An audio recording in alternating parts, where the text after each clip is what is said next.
క్రీస్తునందు ప్రియమైన దేవుని బిడ్డలందరకు మన ప్రభువును రక్షకుడైన యేసుక్రీస్తు వారి నామములో నా యొక్క వందనాలండి. ఈ దినాన మనము జీవ గ్రంథంలో మత్తయి సువార్త 28వ అధ్యాయము 6వ వచనాన్ని కొంత పరిశీలన చేసుకుందాం. మత్తయి సువార్త 28వ అధ్యాయము 6వ వచనం. ఆయన ఇక్కడ లేడు, తాను చెప్పినట్టే ఆయన లేచి ఉన్నాడు.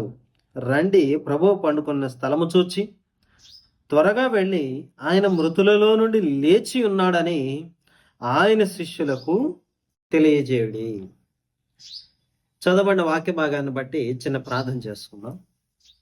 ప్రేమ కలిగిన మా తండ్రి, కృపగల మా నాయన, దయగల మా దేవ, మీ పరిశుద్ధమైన ఘనమైన అతి శ్రేష్టమైన నామమునకు వేలాది స్తుతులు స్తోత్రాలు తండ్రి. ఈ యొక్క ఉదయకాల సమయంలో ప్రభ, మీ యొక్క సత్యవాక్యాన్ని మేము ధ్యానించుకొని ప్రభ, దానిని విభజించుకొని ఉపదేశించుకున్నట్టుకు తండ్రి, మీ యొక్క పరిశుద్ధాత్మ దేవుని శక్తిని మాకు అందించమని మనం వేడుకొంచు ఉన్నాం. లేఖనంలో ఉన్న మర్మమును మాకు బోధించి దాని ద్వారా తండ్రి మేము స్థిరపడటానికి, నిలబడటానికి, బలపడటానికి మాకు సహాయాన్ని దయచేయమని, సమస్త మహిమ ఘనత ప్రభావాలు మీరు మాత్రమే పొందుకోండి. మా ప్రభువును ప్రియరక్షకుడునైనా యేసు క్రీస్తు వారి శ్రేష్టమైన నామంలో అడిగి వేడుకొంచు ప్రార్థిస్తున్నాను తండ్రి, ఆమేన్. చదవబడిన లేఖనాన్ని ఒకసారి మనం పరిశీలన చేసుకుంటే, ఇక్కడ ప్రభువైన యేసు క్రీస్తు వారి ఆ సమాధిలో నుండి లేచిన విషయాన్ని దినాన మనము పరిశీలించబోతాం.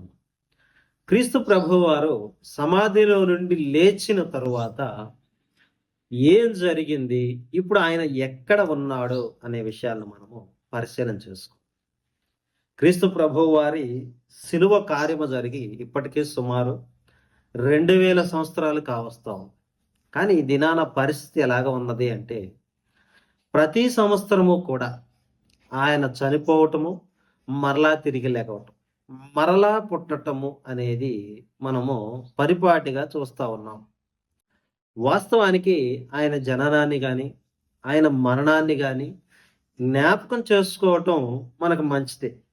కానీ ఇక్కడ లేఖన భాగాలను కనుక మనం పరిశీలన చేస్తే, ఇదేదో నిన్న మొన్న మరలా జరుగుతూ ఉంది, లేదంటే మరలా వచ్చే సంవత్సరం కూడా మరలా జరుగుతూ ఉన్నది అన్నట్లుగా ఈ యొక్క క్రైస్తవులను భ్రమింపజేస్తా ఉన్నట్లుగా మనకి లేఖనము అనేది సెలవిస్తూ ఉంది.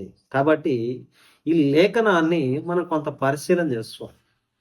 ఇక్కడ దేవదూతలు ఆయన ఇక్కడ లేడు అంటే ఖాళీ సమాధిని వారు చూయించారు. ఆ యొక్క స్త్రీలకి చూయించిన తర్వాత వాళ్ళు ఏం చెబుతున్నారంటే, క్రీస్తు ప్రభు వారి విషయాన్ని వీరికి జ్ఞాపకం చేస్తా ఉన్నారు. ఎందుకంటే వీరికి క్రీస్తు ప్రభు వారు లేస్తారు అన్న అవగాహన కూడా లేదన్నమాట. ఎవరు జ్ఞాపకం చేశారు అంటే, ఇక్కడ దేవదూతలకు జ్ఞాపకం చేశారు. ఒకసారి మనము లూకా సువార్త 24వ అధ్యాయము 2వ వచనం నుండి మనం చదువుకుంటే, సమాధి ముందర ఉండిన రాయి దొర్లింపబడి ఉండట చూచి లోపలికి వెళ్ళిరి గాని ప్రభువైన యేసు దేహము వారికి కనబడలేదు. ఇందును గూర్చి వారికి ఏమీ తోచక ఉండగా ప్రకాశమానమైన వస్త్రములు ధరించిన 2 మనుష్యులు వారి వద్ద నిలువబడి, వారు భయపడి ముఖములను నేల మోపి ఉండగా, వీరు సజీవుడైన వానిని మీరెందుకు మృతులలో వెతుకుచున్నారు. ఈ మాటకు ముందు ఇక్కడ దేవదూతలు ఏమని మాట్లాడని అంట, సజీవుడైన వారిని సమాధుల్లో ఉన్నాడు అని మీరు ఎందుకు చూస్తా ఉన్నారు. ఈ స్త్రీలు క్రీస్తు ప్రభు వారు లెగుస్తాడు అని చెప్పేసి వారు వెళ్ళట్లేదు. వాళ్ళ యొక్క సుగంధ ద్రవ్యాలు కొని వారి యొక్క ఆచారం అయిపోగానే, ఆ యొక్క శనివారము సబ్బాతు దినము అనే ఆచారం అయిపోగానే సుగంధ ద్రవ్యాలు కొని క్రీస్తు ప్రభు వారి పుయ్యటానికి వాళ్ళు అక్కడికి వెళ్తున్నారు. ఇది మనం గమనించాలి. ఎందుకంటే ఏ యొక్క వ్యక్తికి కూడా క్రీస్తు ప్రభు వారు లెగుస్తాడు అన్న ఆలోచన లేదని ఈ రోజుకి ఈ యొక్క బోధకులు ఏం చేస్తా ఉన్నారంటే, ఒకరోజు చంపటం, ఒకరోజు పాతి పెట్టడం, ఒకరోజు తిరిగి లేపటం. ఇలానే కాలం గడుపుతూ ఉన్నారండి. ప్రతి సంవత్సరము కూడా వారి యొక్క కాలాన్ని ఈ విధంగా వారు ముందుకు తీసుకెళ్తా ఉన్నారు. జ్ఞాపకం చేసుకోవడం మంచిదే, కానీ ఇది క్రైస్తవులకు ఒక పరిపాటిగా మారిపోయింది.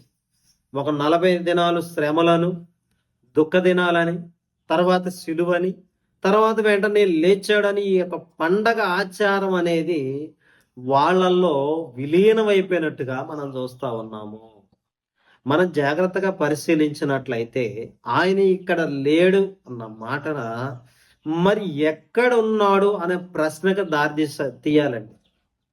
ఇక్కడ లేడు కరెక్టే, మరి ఇప్పుడు ఎక్కడ ఉన్నాడో, రేపు రాబోతున్న రోజుల్లో ఎలా ఉన్నాడు, ఇది ఎప్పుడైనా మనం ఆలోచన చేసామా? క్రీస్తు ప్రభువు వారు లేచాడు, ఆయన మరలా చనిపోవట్లేదు. ఇది మనం అర్థం చేసుకోవాలి. సజీవుడై ఉన్న ఆయనను మనం ఎక్కడ బ్రతుకుతున్నామంట? ప్రతి సంవత్సరము మృతుడిగానే చూస్తా ఉన్నాము. మళ్ళా మృతుల్లో నుండి ఆయన మనం తిరిగి పొందుకున్నట్టుగా ఈ యొక్క పండగాచారాలనే మనము చేస్తా ఉన్నాము. మనలాగా ఆయన మరణించి తిరిగి లేవకుండా ఉండడానికి ఆయన సామాన్యుడి కాదండి. దేవాతి దేవుని యొక్క కుమారుడు ఆయన. దేవుడు ఆయన్ని మరణము నుండి తిరిగి లేపాడు అన్నది మనం ఆలోచన చేయాలి. ఎందుకంటే ఈరోజు క్రైస్తవ్యము అనేది ఈ యొక్క ఖాళీ సమాధి మీద కట్టబడతా ఉంది. ఈ క్రైస్తవ్యంలో ఏమున్నది అంటే, క్రీస్తు ప్రభువు వారితో కూడా నాకు జీవం ఇచ్చాడు అన్న మాటని మనం అర్థం చేసుకోవాలి. జీవంతో ఉన్న మనము ఆయన మృతుల్లో బ్రతకటము అనేది చాలా తప్పు. ఇది మనం అర్థం చేసుకోవాలి. అందుకే ఇక్కడ దేవదూతలు మాట్లాడుతూ ఉన్నారు. వాస్తవానికి వాళ్ళు కూడా చెప్పొచ్చు ఆయన ఇక్కడ లేడు, ఎక్కడికి వెళ్ళిపోయాడు, కానీ వాళ్ళు చెప్తున్న మాట ఏంటి అంటే, సజీవుడై ఉన్న ఆయనను మీరెందుకు మృతులలో వెతుకుతున్నారు? ఈరోజు ఎంతమంది అంటే క్రీస్తు ప్రభు వారిని మరి మృతుల్లో వెతికేవాళ్ళు? ఇదిగో పలానా రోజు ఆయన చనిపోయాడు, లేదంటే పలానా దినాన ఆయన మరణిస్తా ఉన్నాడు అని చెప్పేసి ప్రతి సంవత్సరం దాన్ని జ్ఞాపకం చేసుకుంటా, ప్రతి సంవత్సరం మృతమై ఉన్న ఆయన్ని వీళ్ళు వెతికే ప్రయత్నం చేస్తా ఉన్నారండి. అది కాదండి మనం నేర్చుకోవాల్సింది. ఇప్పుడు ఆయన ఏమై ఉన్నాడు అన్న విషయాలు మనము పరిశీలన చేయాలి. క్రీస్తు ప్రభు వారు ఎప్పుడైతే ఆ యొక్క మరణము నుండి తిరిగి లేచాడో, ఆయన 40 దినాలు తనను తాను కనపరుచుకున్నాడు. అపోస్తుల కార్యాల గ్రంథము 1వ అధ్యాయము 3వ వచనంలో ఈ మాట మనకి తెలియజేస్తా ఉంది.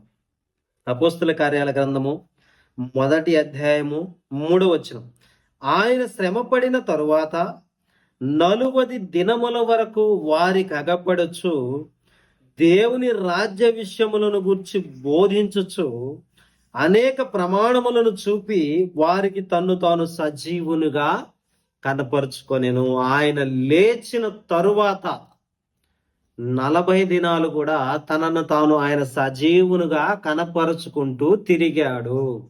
సజీవుడైపోయి ఉన్న ఆయనను ఈరోజు క్రైస్తవ్యము మృతులలో దోలాడుతా ఉన్నాడు. ఆయన ఇంకా చనిపోతా ఉన్నాడు. ఇదిగో పలానా రోజు మేము పానకాలు తాగుతాం, పలానా రోజు మేము ఏడుస్తాం, పలానా రోజు ఆయన లేచాడని మేము సంబరం చేసుకుంటాం. ఆయన లేచి ఎన్నాళ్ళు అవుతుందండి? సుమారుగా 2000 సంవత్సరాలు అవుతాం. ఇలా 2000 సంవత్సరాలు ప్రయాణంలో ఆయన సజీవుడిగానే ఉన్నాడు, కానీ మరలా మరణించలేదు, మరలా తిరిగి లేగవలేదు. ఆయన ఒక్కసారే మరణించాడు, ఒక్కసారే తనను తాను అర్పించుకున్నాడు. ఆ యొక్క అర్పణ ద్వారా నీకు నాకు రక్షణ కలిగింది అన్న విషయాన్ని మనం జ్ఞాపకం చేసుకోవాలి. కానీ ఆ యొక్క మరలా మనం తిరిగి మరణంలోనికి అనేది వెళ్ళకూడదు. ఇది మనం అర్థం చేసుకోవాలండి. సజీవుడు అయిపోయాడు ఆయన 2000 సంవత్సరాల క్రితమే ఆయన సజీవుడు. మరి ఈ రోజు ఎలా మృతుడవుతాడు ఆయన?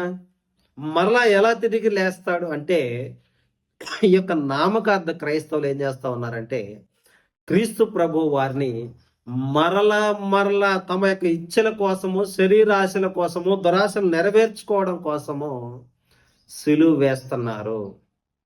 లేచిన తర్వాత ఏం జరిగిందో తెలియదా? లేచిన తర్వాత ఇప్పుడు ఆయన ఎక్కడ ఉన్నాడో తెలియదా? ఈ విషయాలు మనకు అనవసరం అండి. ఈ విషయాలు క్రైస్తవ ఈరోజు పరిశీలన కూడా చేయట్లేదు. ఎందుకని అంటే ఈ విషయాలను చెప్తే ఆయన లేచిన రోజు మనము ధనము సంపాదించడానికి వీలు లేదు అన్న ఒక కుయుక్తి ఈ యొక్క బోధకుల్లో ఈరోజు కనబడతా ఉంది. ఆయన పుట్టాడు అన్న సందర్భానికి ధనము సంపాదించుకోవాలి, ఆయన మరణించాడు అనే సందర్భానికి ధనము సంపాదించుకోవాలని చెప్పేసి సాతాను యొక్క పరిచారకులు బయలుదేరి ఈరోజు నిన్ను నన్ను మోసం చేస్తా ఉన్నారు. ఇది మనం అర్థం చేసుకోవాలి. ఇది అర్థం చేసుకోలేక వాళ్ళు పుట్టారంటే పుట్టారంటున్నాం, గిట్టాడంటే గిట్టాడని చెబుతున్నాం, కానీ సజీవుడు అన్న విషయాన్ని నువ్వు జ్ఞాపకం చేసుకోవట్లేదు. అందుకే ఇక్కడ చాలా ఖచ్చితంగా చెప్తున్న మాట, ఆయన సజీవునిగా తనను తాను కనపరుచుకున్నాడు, ప్రమాణాలను చూపించాడు. నేను లేచి ఉన్నాను అన్న ప్రమాణాలను చూపిస్తే నువ్వు మాత్రం ఇంకా సమాధికి వెళ్ళి చూస్తా, ఈరోజు చచ్చిపోతున్నాడని దుఃఖపడతా, ఇంకా లెగవలేదని బాధపడతా నీ యొక్క కాలాన్ని ప్రతి సంవత్సరం వ్యర్థం చేస్తా ఉన్నావు. ఇది నువ్వు ఆలోచన చేయాలి. ఎందుకంటే లేచిన ఆయన 40 రోజులు తను సజీవునిగా కనపరుచుకున్న తరువాత ఆయన మరలా భూమి మీద లేడు. భూమి మీద నుండి ఆయన పరమునికి వెళ్ళినట్టుగా లేఖనము అనేది సెలవిస్తాం. ఇదే అపోస్తల కార్యాలు 1వ అధ్యాయము 9వ వచనం చూస్తే, ఈ మాటలు చెప్పి వారు చూచుచుండగా ఆయన ఆరోహణమైన, అప్పుడు వారి కన్నులకు కనబడకుండా ఒక మేఘము ఆయనను కొనిపోబడెను. ఆయన వెళ్ళుచుండగా వారు ఆకాశం వైపు తేరి చూచుచుండిరి. ఇదిగో తెల్లని వస్త్రములు ధరించుకొని 2 మనుషులు వారి యొద్ద నిలిచి, గలిలయ మనుషులారా, మీరెందుకు నిలిచి ఆకాశం వైపు చూచుచున్నారు? మీ యొద్ద నుండి పరలోకమునకు చేర్చుకొనబడిన యేసే ఏ రీతిగా పరలోకమునకు వెళ్ళుట మీరు చూచితురో ఆ రీతిగానే ఆయన తిరిగి వచ్చునని వారితో చెప్పాను. ఇప్పుడు ఎక్కడున్నాడంట క్రీస్తు ప్రభువు వారి యొక్క లేఖనం ప్రకారంగా? పరలోకములో ఆయన ఉన్నాడు, పరలోకం తీసుకువెళ్ళబడ్డాడు అన్నది ఇక్కడ అపోస్తలులు చెప్తున్న మాట. సాక్షాత్తు లూకా గారే వారి యొక్క కార్యాలలో ఈ మాటను పొందుపరుస్తూ ఉన్నాడు. ఇదిగో ఆయన ఒక మేఘం ఎక్కి ఆరోహణం అయిపోతా ఉన్నాడు.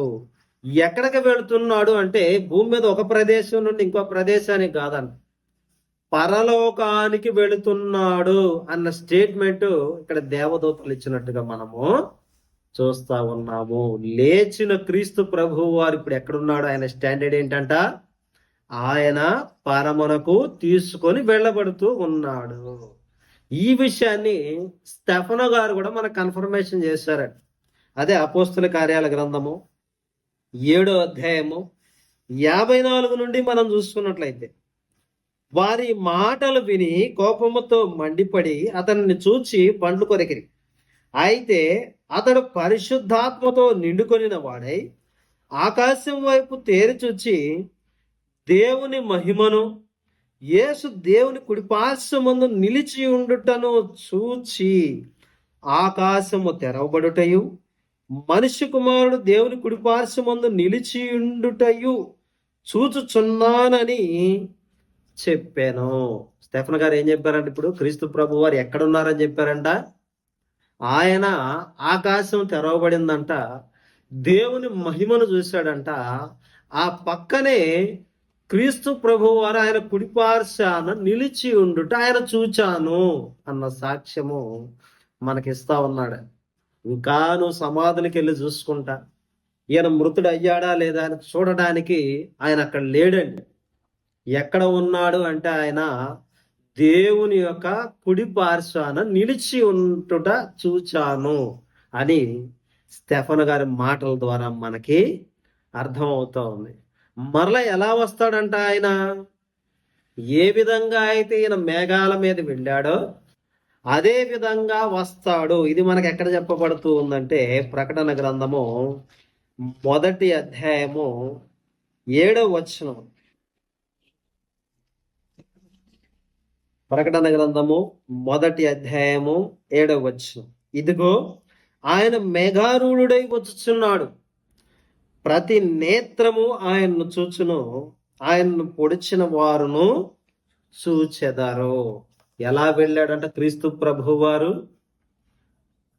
ఈ యొక్క మేఘము మీద వెళ్ళినట్లుగా మనము చూస్తాం. మరి ఎలా వస్తాడు అంటే, అదే మేఘము మీద ఆయన వస్తాడు అన్నది మనం చూస్తాం. ఇప్పుడు కుడిపార్శ్వాన కూర్చున్నప్పుడు ఆయన యొక్క పొజిషన్ ఏంటో పేతురు గారు చెప్తున్నారు. అదే అపోస్తుల కార్యాల గ్రంథము 2వ అధ్యాయాన్ని గనక మనం పరిశీలన చేసుకుంటే 36వ వచనంలో, మీరు సిలువ వేసిన యేసునే దేవుడు ప్రభువుగాను క్రీస్తుగాను నియమించెను. ఇప్పుడు క్రీస్తు ప్రభువు వారు కుడిపార్శ్వాన కూర్చున్నప్పుడు ఇప్పుడు ఆయన ఒక పొజిషన్ ఏంటంట? ప్రభువు క్రీస్తు, అంటే ఆయనే మనకు రాజు, ఆయనే మనకు అభిషక్తుడుగా దేవుడు నియమించాడు. ఇది పైన జరిగిన కార్యాన్ని పరిశుద్ధాత్మ దేవుడు పేతురు గారి ద్వారా పెంతుకోస్తు దినాన బయలుపరుస్తున్న మాట. ఇప్పుడు ఆయన ఎక్కడున్నాడు? తండ్రి కుడిపార్శ్వాన ఉన్నాడు. ఏమై ఉన్నాడు? రాజుగా, ప్రభువుగా మనకు నియమింపబడి ఉన్నాడు అని చెప్పేసి ఇశ్రాయేలు ప్రజలతో పేతురు గారు చెప్తూ ఉన్న మాట. అయితే ఇశ్రాయేలు ప్రజలు చూసిన దర్శనం ప్రకారంగా, ఈ యొక్క అపోస్తలులు చూసిన దర్శనం ప్రకారంగా క్రీస్తు ప్రభు వారి యొక్క నెరవేర్పు అనేది ఎలాగ ఉండాలి అంటే, మేఘం మీద కొనుక్కోబడ్డాడు, మేఘం మీద మళ్ళీ ఆయన తిరిగి రావాలి. తిరిగి వచ్చినప్పుడు వాళ్ళకి 7 ఏళ్ల శ్రమకాలం అనేది ప్రారంభమవుతా ఉంది. ఆయన అగ్నిజ్వాలల వంటి కన్నులు గలవాడే వస్తాడు. అంటే ఈసారి ఆయన కృప ద్వారా రక్షింపబడటానికి రావట్లేదండి. ఆయన ఎలాగ వస్తున్నాడు అంటే, వీళ్ళందరికీ తీర్పు తీర్చడానికి వస్తున్నాడు. ఈ యొక్క రాకడ కొరకు ప్రతి ఒక్కళ్ళు కూడా సిద్ధపాటుగా ఉండాలి అని చెప్పేసి ఈ యొక్క లేఖనము అనేది తెలియజేస్తాం. ఈ సిద్ధపాటు లేకుండా మనమేమో ఆయన చచ్చిపోతున్నాడని సిద్ధపడతా ఉన్నాం. 40 రోజులు సిద్ధపడుతున్నాం బాగా. ఏమని? ఆయన చనిపోతాడు, మేము ఎదురు చూస్తూ ఉంటాము, తిరిగి ఆయన మళ్ళా లేస్తాడు. చనిపోవటం లేవటం కాదండి ఇక్కడ మనం చెప్పవలసింది. ప్రాథమికంగా ఆయన 2వ రాకడలో మరలా మేఘారూఢుడై వచ్చేటప్పటికి నేను ఉంటానా, ఉంటే అందులో శిక్ష అనుభవిస్తానా అన్నది ఈరోజు మనం నేర్చుకోవాల్సిన విషయాలు. ఇవన్నీ మనం నేర్చుకోకుండా 2వ రాకడకు అసలు ఆయన ఎందుకు వస్తున్నాడు అంటే, మరలా చనిపోవడానికో లేదంటే నిన్ను కృప ద్వారా రక్షించడానికో ఆయన రావట్లేదు. ఆయన ఉగ్రుడై, మహా ఉగ్రత గలవాడై తీర్పు తీర్చడానికి ఆయన రాబోతూ ఉన్నాడు. ఈ లోపల మనం సరి చేసుకోవాల్సింది ఏంటి అంటే, ఆయన మరణములో ఉన్న మనము ఆయన జీవములోనికి వెళ్ళామా లేదా, ఇది పరిశీలన చేసుకోవాలి. వాస్తవానికి ఇప్పుడున్న మనము కృపాకాలానికి ఈ యొక్క సందర్భం అనేది వర్తించదండి. ఎందుకంటే కృపాకాలానికి సపరేట్గా కొన్ని విధి విధానాలు అనేవి క్రీస్తు ప్రభు వారి ద్వారా ఇవ్వబడ్డాయి. ఎప్పుడైతే స్టెఫను గారిని ఈ యొక్క ఇశ్రాయేలు జనాంగము రాళ్లతో కొట్టి చంపేశారు, తండ్రి అయిన యెహోవా దేవుడు తన ప్రణాళికను మార్చివేసి కృపాకాలము అనేది ప్రవేశపెట్టాడు. ఈ యొక్క కృపాకాలములో మన పరిస్థితి ఏమిటి అంటే, మధ్యలో పౌలు గారిని క్రీస్తు ప్రభువు వారు దర్శించాడు. ఇది మనం తెలుసుకోవాలి. ఈ విషయము ఇశ్రాయేలీయులకి తెలియదండి. ఎందుకంటే వాళ్ళు మేఘారూఢుడై వెల్లడి చూచారు. మేఘారూఢుడ వచ్చుట మాత్రమే వాడు చూడవలసిన అంశం. కానీ మధ్యలో మళ్ళా క్రీస్తు ప్రభువు వారు పౌలు గారిని దర్శించి, పౌలు గారికి ప్రత్యక్షతలు అనుగ్రహించి, పౌలు గారి ద్వారా అన్యులు ఏ విధంగా కృపలోనికి రావాలో అనేక విషయాలు పౌలు గారి ద్వారా బోధించాడు. మనము పౌలు గారి యొక్క సువార్త ద్వారా ఈ యొక్క కృపా క్రీస్తు సంఘములోనికి మనం ప్రవేశించి రక్షింపబడి ఆయన రాకడ వరకు, అంటే ఆయన మేఘారూఢుడై వచ్చు వరకు మనం ఎదురు చూడక మనమే మధ్యాకాశానికి వెళ్లే వాళ్ళముగా ఉండాలి అన్నది దేవుని యొక్క ప్రణాళిక. ఈ విషయాలన్నీ మనం తెలుసుకోకుండా క్రీస్తు ప్రభు వారి నేడు ఏమై ఉన్నాడో, ఎక్కడ ఉన్నాడో, ఏ విధంగా ఉన్నాడో తెలియకుండా ఇంకా మృతులలో వెతుకుతున్నాము అంటే మనము కూడా మృతులమే అన్నది అర్థం చేసుకోవాలి. ఈ బోధని మనం మార్చగలగాలి. ఇప్పుడు ఆయన రాబోతూ ఉన్నాడు. రాబోతూ ఉన్న ఆయన్ని ఎదుర్కోవడానికి మనం మధ్యాకాశానికి వెళుతున్నాము. ఈ అంశాలను మనం పరిశీలించాలి. ఇంకా ఆయన మరణించాడు, మరణించాడు, మరణించాడు అని మనం చెప్పటానికి లేదని. ఎందుకంటే అదే అపోస్తుల కార్యాలు 2వ అధ్యాయంలో 3వ అధ్యాయంలో మీరు జీవాధిపతిని చంపారు అని చెప్పేసి పేతురు గారు మాట్లాడుతూ ఉంటాడు. అదే ప్రకటన గ్రంథం కనుక మనం పరిశీలిస్తే యుగ యుగములు సజీవుడై ఉన్న యేసు క్రీస్తుని నేను అని చెప్పేసి క్రీస్తు ప్రభు వారి స్టేట్మెంట్ మనం చూస్తా ఉన్నాం. యుగ యుగములు సజీవుడై ఉన్న ఆయనను సంవత్సరం మృతులలో వెతుకుతున్నాము అంటే అది కేవలము క్రైస్తవులుగా, అవిశ్వాసులుగా మన యొక్క తప్పిదమే అన్నది మనము తెలుసుకోవాలి. లేఖనాన్ని పరిశీలించాలి. లేఖన ప్రకారంగా మనం జీవించడానికి ప్రయత్నించాలి. కానీ లేని ఆచారాలను తీసుకొచ్చి మాకు కూడా పండగ కావాలని, మేము కూడా డ్యాన్సులు వేయాలని, మేము కూడా పానకాలు తాగాలని, మేము కూడా మాలలు వేయాలని చెప్పేసి అన్య ఆచారాలను మనము ఆశించటము అనేది దేవుని దృష్టిలో ఆజ్ఞాతిక్రమము అనగా పాపం అవుతుంది. ఈ విషయాలన్నీ పరిశీలించి మీ యొక్క హృదయాల్లో భద్రపరుచుకొని పరిశోధించి వాటి ప్రకారంగా నడుచుకోవాలని ఆశిస్తూ మరి నా మాటలు ముగిస్తూ ఉన్నాను. అందరికీ నా వందనాలు.